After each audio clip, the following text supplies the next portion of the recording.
Hello, everybody. My name is Raven. This is October. That's Jasper. And welcome back to our channel. Subscribe to become part of the Hive. Be sure to like and ring the notification bell.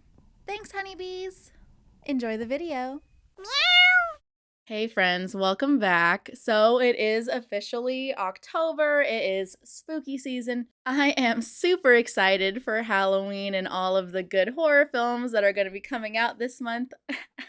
I want to talk about some movies today that really had me squirming. Well, at least one of them did.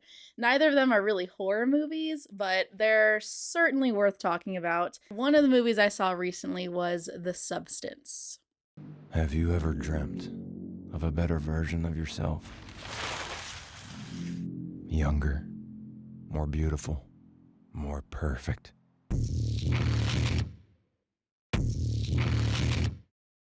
One single injection. This is The Substance. I guess The Substance technically is a horror movie. It's a body horror, and boy, is there a lot going on here. Body horror is so disturbing in such a wonderful way. I actually really like The Substance just right off the bat. The Substance is about Demi Moore, who plays this aging celebrity. She's been a movie star, a model, and in the beginning of our story, she is the host of an exercise TV show that presumably is doing pretty well. But she turns 50, and when she turns 50, the producer of her show decides that she is well past her prime and it is time to replace her with someone younger and hotter and better. And this, of course, makes Demi Moore feel some type of way about it. She is feeling pushed out of this industry that she has done so well in, just because she has gotten older. She is still beautiful. She has still maintained a really good figure. She takes care of her skin, takes care of her body, but just the sheer fact that she is 50 years old now, her producers and her audience decide it's time to move on. She gets into a car crash not long after she's fired from her show, and the young hot doctor, where she is examined, tells her about something called the substance. She looks into it and she decides to go for it with little information about what it is. It's basically just something that advertises getting back to a better you, a younger, beautiful, all around better version of yourself. So she decides to pursue whatever the substance has to offer her. So she has to go through some seedy passageways to pick up whatever this substance is, and we find out it's this multi-step process that essentially she injects herself with this liquid, this substance, that causes her to double herself and create a symbiotic version of herself, a younger, hotter version of herself, played by Margaret Qualley. And this is where most of the body horror comes in. Margaret Qualley actually comes out of Demi Moore's body through her back, opens it up. It's a grueling process. Even just for me, watching the needle go into Demi Moore's vein was enough for me. But then watching a whole grown Margaret Qualley emerge from her skin, terrifying. But it's not just that Demi Moore becomes Margaret Qualley or they are both alive at the same time and she takes her place or anything like that. Like I said, she is a symbiotic version of her, which means that they share consciousness and have to share between being conscious in Demi Moore's body and being conscious in Margaret Qualley's body. But it is the same character. Her name is Elizabeth Sparkle. It is the consciousness of Elizabeth Sparkle, Demi Moore, in both bodies, but they have to switch after every 7 days. So every other week, she is the other woman. As Margaret Qualley, who she names Sue, she decides to audition as her own replacement on her exercise show. They're revamping the whole thing, calling it something new, making it modern, making it sexier, and the producer who fired her as Elizabeth rehires her as Sue.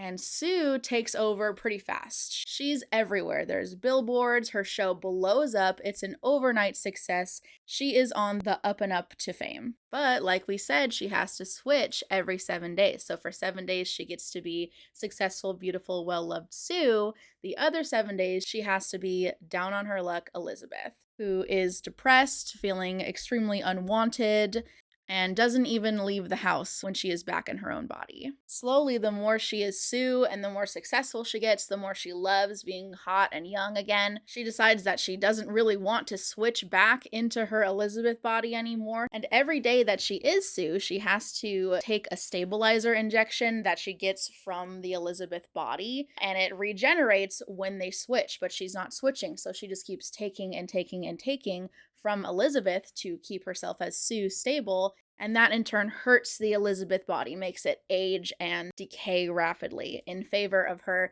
being Sue for as long as possible. So she stops switching, she is Sue for many months, living her life, being famous, being successful, being taken to dinner, going to the clubs, dancing, everything that she could ever want to do. And it all comes to a head when the producer for her show, played by Dennis Quaid, when Dennis Quaid tells her that she's been chosen to host the network's New Year's special. Super big deal. So on the day of the New Year's special, she goes to get more of this stabilizer liquid from Elizabeth's body, only to find that there is no more left. She hasn't let it regenerate in a really long time, and now it's all gone. So in order to get some of that stabilizer liquid back so that she can host the New Year's special, she has to switch back and become Elizabeth again, who at this point has been completely depleted and basically resembles just a decayed old decrepit wench. And when she awakens as Elizabeth, she looks at what she has done to her body in favor of being this other person and decides she wants to cancel the whole thing and no longer be Sue. But in terminating Sue, she changes her mind, and then both women hold consciousness at the same time, and they fight until Elizabeth is dead, and Sue can now finally become Sue. Only problem is, Elizabeth is dead, the body is dead, she still can't take any more stabilizer liquid. She is still not her own person. She is still not who she is, so she cannot stabilize and become Sue. And she literally starts falling apart. So in an act of desperation, she tries to take the substance as Sue and create a better version of Sue because Sue is completely falling apart. But what comes out is a horrible, beastly monster, and her as this monster decides to go on with the show, and it goes awry and ends horribly for her. Like I said, this movie has a lot going on. Visually, story-wise, everything. And there were some pretty interesting themes here too. Themes that we've seen before, but never quite presented in this way. Demi Moore is an aging star. As a woman in the entertainment industry, she has been told that she is well past her prime, and there's really nothing anybody can do about it. That is the consequence of being a woman in that industry. So she feels that the only way she can stay on top is to literally become young again. There is nothing left for Elizabeth Sparkle. It's time to make way for Sue.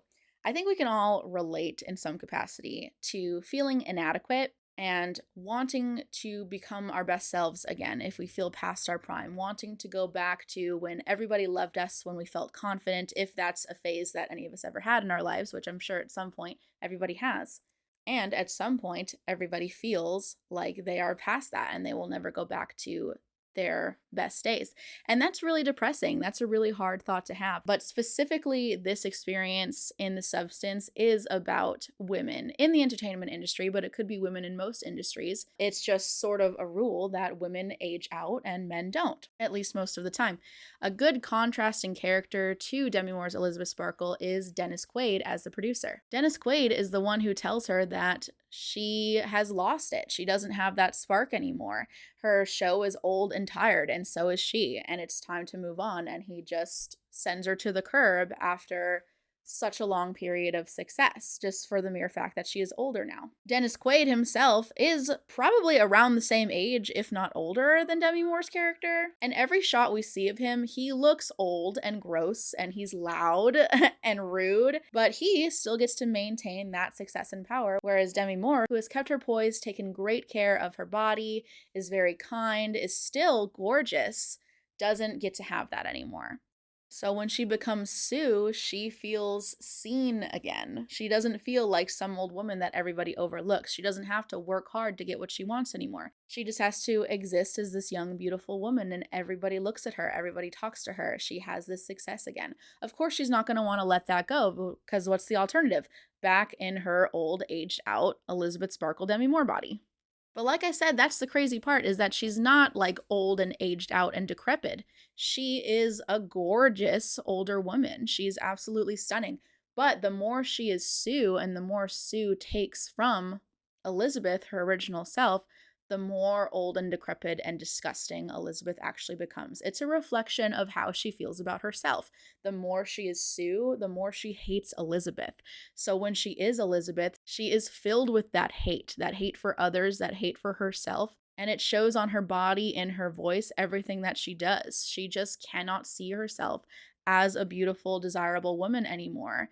And honestly, that's just really sad. And it doesn't really have much of a resolve. I mean, a situation like this, what would be the happy ending? You know, there isn't one. So at the end of the film, she literally kills her old self. She kills Elizabeth. But Sue is not supposed to be Sue. She's not really Sue. That's all an illusion. So then this new persona literally falls apart. And again, back to the body horror, Jesus Christ.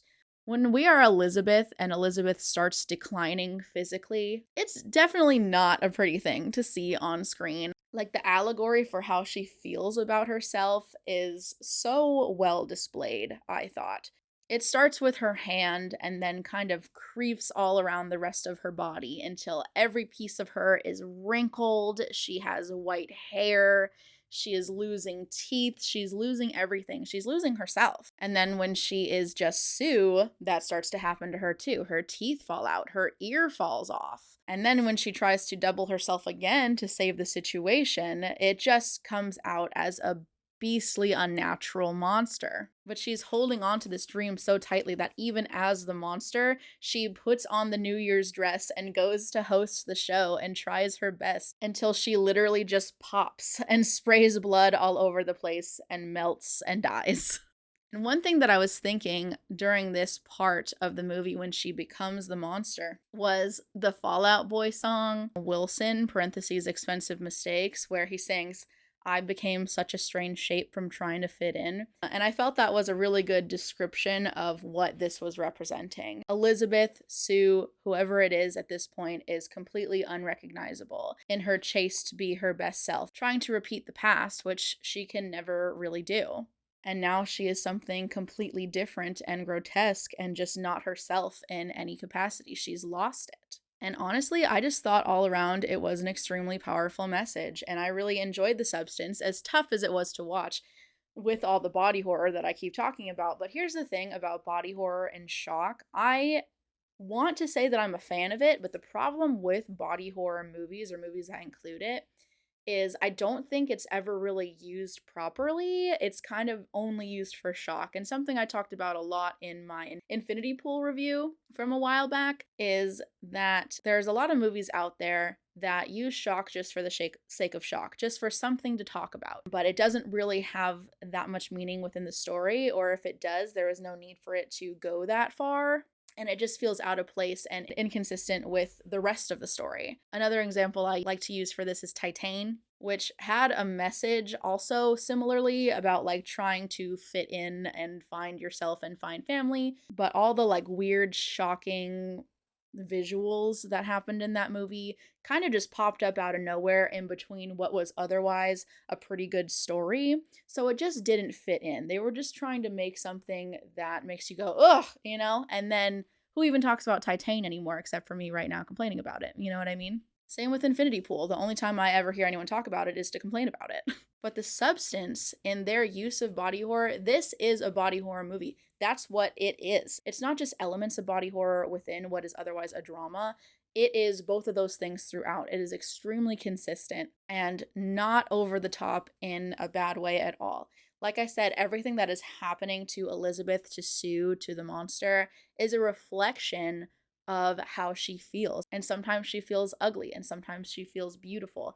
And beauty is pain, and she has to go through a lot to get there because as an aging woman, it just becomes harder and harder to stay relevant until you get to the point where you're pretty much a different person or you just ruin yourself completely, or both in this case. And all of that emotion was showed on screen through these body horror visuals. If you haven't seen it, I definitely recommend it. It's definitely worth a watch. I didn't say everything, I just kind of summarized, so there's still a lot to see that I did not describe. The performances were great. Demi Moore, I'm sure that she could probably relate to this character as just a woman in the entertainment industry who is older now. It felt like something very personal, and even though she wasn't the one who wrote and directed the movie, I'm sure she really put herself in it in that way and put herself in that mindset. I could really feel her emotions of fear and panic and depression all throughout this film. And Margaret Qualley did a wonderful job as well. There's a little bit less to her character emotionally. That's not really a knock on her acting at all, though. That's just the character that it was just kind of a hollow version of Elizabeth, and I thought she played that off really well. She's obviously gorgeous in this movie and there to be gawked at pretty much most of the time that she is on screen, and a character like her who everybody expresses their love and admiration for, of course she would want to stay that way, and of course she would take advantage of her old self to maintain that image for as long as she possibly can. She's the villain, but she is also Elizabeth. She is both her own victim and hero and villain. She is everything. And I just thought all of that was so interesting and entertaining and left me with a lot to think about and a lot I'm going to think about for a while. So, The Substance, like I said, I really enjoyed it. I love a movie that makes me think about it for days afterwards. So, The Substance, I give 4 out of 5 stars, and I definitely recommend it. The next movie I saw recently was Megalopolis. Imagine today's society as a branch of civilization about to reach a dead end. Is this way we're living the only one that's available to us? Megalopolis is a new movie by Francis Ford Coppola that all the reviews I saw about it, everyone talking about it on Twitter, on Letterboxd, was saying how like strange it was and the weird visuals and everything's random, and they mention things that never play out in the end, and the strangest acting choices I've ever seen in my life. I had no idea what was going on. When I saw the film, I perfectly understood everything that was happening, and that's not me saying that I'm smarter than everybody else. I think this was way over exaggerated how weird it is. Megalopolis, as it says on the poster and in the trailer, it is a fable. Knowing what a fable is, it's a story meant to teach a lesson that isn't necessarily realistic. It's fantasy. It plays by fantasy logic, dream logic, if you will, where things don't have to make sense. They're just there to teach a lesson, and that's what Megalopolis is. And it is a sci-fi. It's not a drama. It's not a comedy. It is a sci-fi film, and sci-fi is a branch of fantasy. So it plays by that fantasy logic. Things aren't meant to be realistic. And nothing is random. I thought Megalopolis had some really good world building. I understood how this world was supposed to work, who these characters were, what their motivations were, and how they all exist together in the universe of the film. Similar to how I thought that The Substance was very consistent in its body horror, I felt like Megalopolis was completely consistent in its fantasy elements. It doesn't just have random imagery here and there to garner a reaction. It has these sci-fi fantasy visuals and rules all throughout it. It creates a world. Everything makes sense in the context of where we are in this alternate reality. So yeah, there's some weird stuff going on, but it's not random. It all represents something. There's a purpose here. There's a vision here.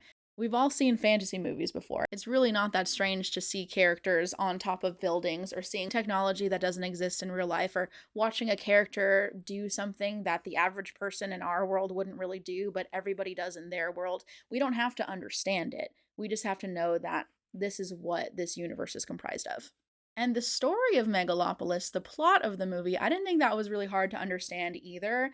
At its core, it's a political film. The story elements take heavily from the history of the Roman Empire, specifically the conspiracy or battle or whatever you want to call it between Roman politician Cicero and Roman politician Catalina, Lucius Catalina, where in real life, in history, Catalina tried to overthrow Cicero and was unsuccessful. I don't know too much about history, but basically with the Roman Empire, I do know that it rose and fell after it devolved into fascism, and the Catilinarian conspiracy was a piece of that. And those themes of the Roman Empire serve as an allegory for modern day. Specifically, modern day New York is what this movie is kind of a metaphor for, but I think it could apply to society in general. Basically, what it's saying here is history deemed to repeat itself? Are we as a society going to divulge into fascism? Or can something be done about this? Can society be saved? Is there anyone who can create a different society? And are we going to be able to live in that society successfully and happily? without our quote-unquote empire falling at the hands of people with too much power.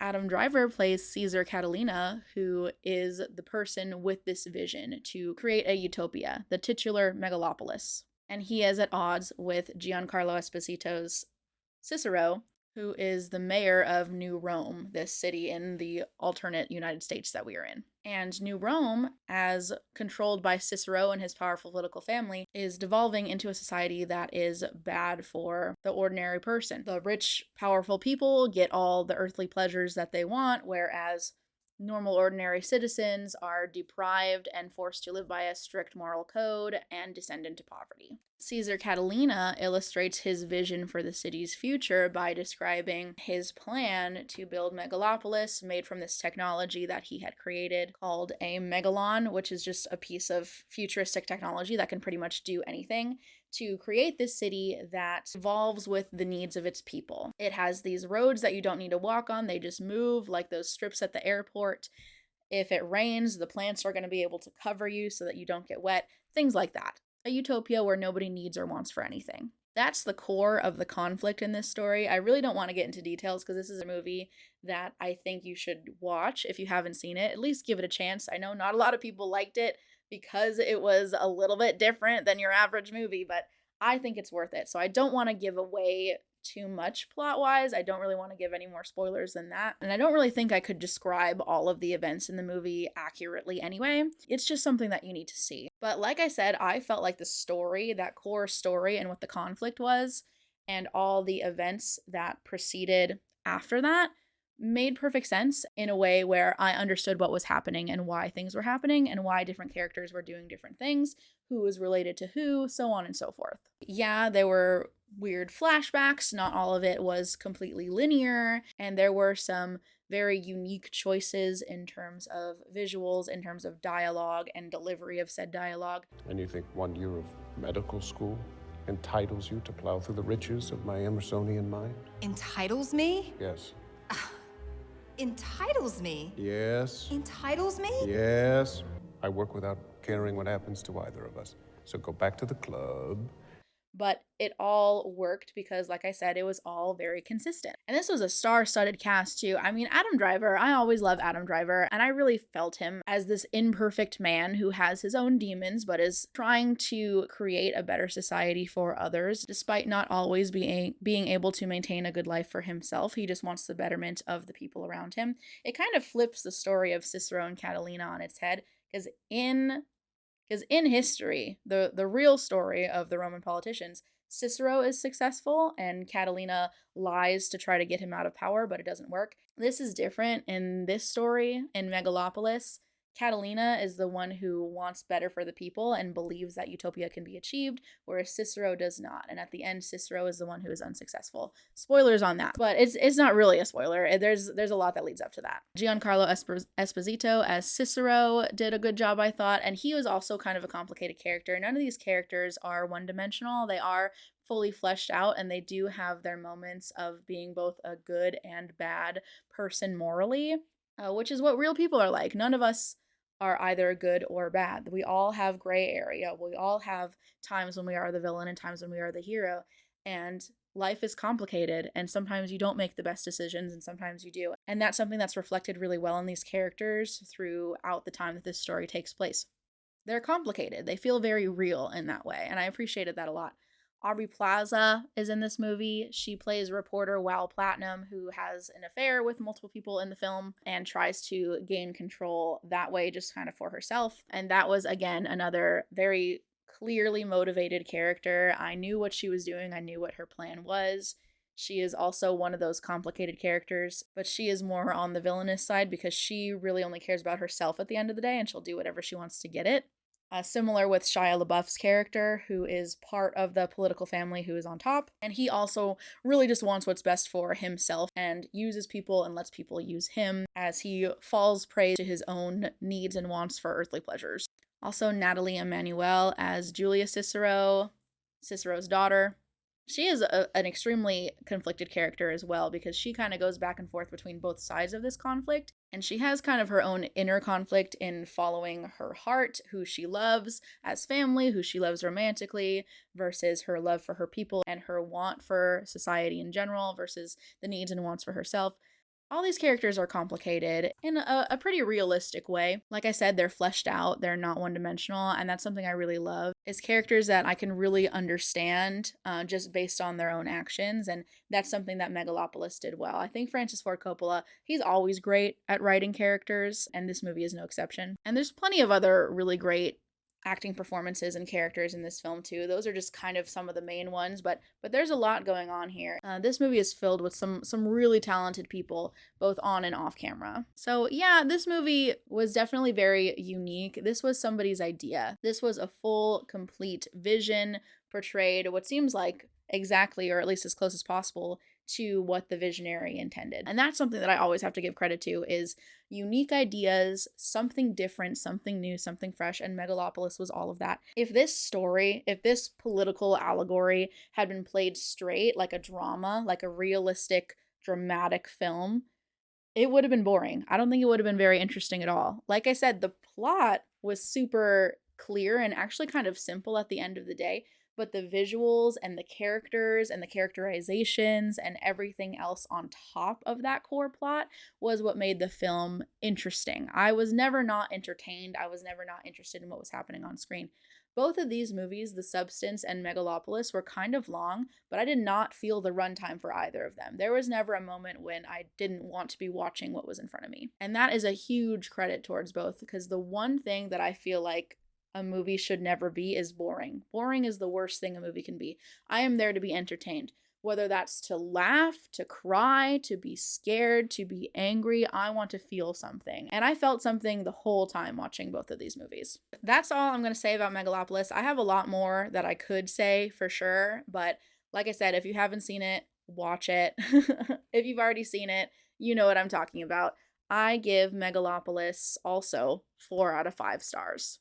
So 2 pretty successful watches, which I'm very happy about, and I am excited for a lot of other movies to come. After this, I'm going to see Joker 2, so we'll see how that goes. But yeah, I think we're really pulling through for good movies towards the end of the year. We started off rough, but we're doing good now, and I hope to see the ball continue to roll in the right direction. So those are my thoughts on The Substance and Megalopolis. Let me know what you thought in the comments below. Like I said, I recommend both, so definitely watch them if you haven't already. For now, like, comment, subscribe, all that good stuff, and I'll see you next time. Bye!